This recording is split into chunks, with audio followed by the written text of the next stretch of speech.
USVI sails in two different locations, the US Virgin Islands and the British Virgin Islands. Within that, you can also decide if you want to take a Series 1 course or a Series 2 course. A Series 1 course is for the people who have probably never sailed before and just want to learn the absolute basics.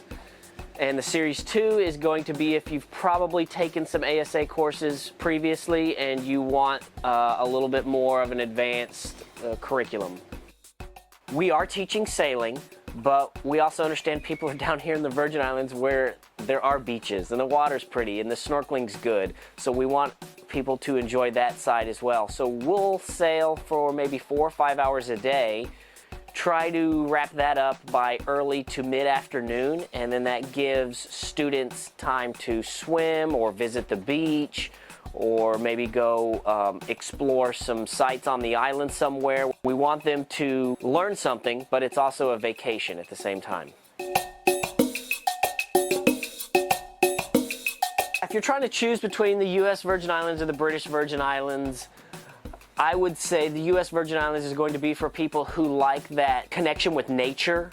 Since St. John is a national park, it's much quieter in terms of the amount of people and the amount of boat traffic that you're going to see.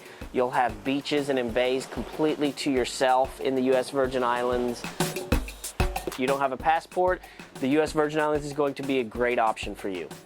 But if you're looking for something more active, more social, being able to interact with people more, and have a lot more options of things to do, places to eat, beaches to explore, then the British Virgin Islands is probably the way to go.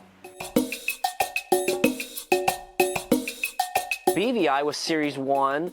We're going to primarily hit islands like Norman Island and Cooper Island, maybe Peter Island, of course Joost van Dyke, which I believe a lot of people have heard about. Those are all very close. You're only sailing a few miles to get from one to the other.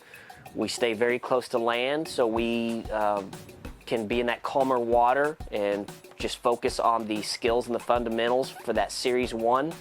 With Series 2, we will do much longer sails and be sailing up to places like Anegada, which is 15 to 20 miles, depending on where you're coming from.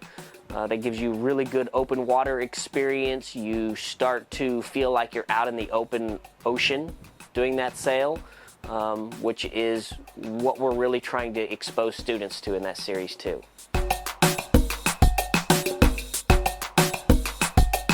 With Series 1, we're going to primarily sail around St. John. Even just St. John, you could spend an entire week on St. John and not repeat the same stops and places that you go to.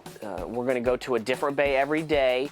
We're going to stay pretty close to the island because we're focused on getting students comfortable being on a boat. We're going to just work on the basic skills and fundamentals of sailing a boat. And then be able to get to a bay or a beach or somewhere to stop for the night easily once we're done doing those drills. What I would recommend is if you have done Series 1, do some charters for a season or two before you decide to sign up for a Series 2 course, because there is a noticeable jump up in what you need to be aware of and what you need to know when it comes to the Series 2 material. With a Series 2, we start to do more advanced sails, longer sails. We'll be sailing 15, 20 miles in a day.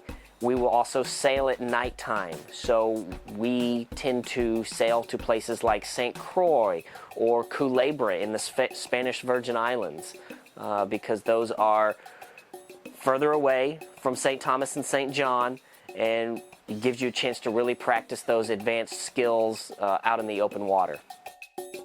Thank you so much for booking with Go Sail Virgin Islands. We're really excited to have you aboard.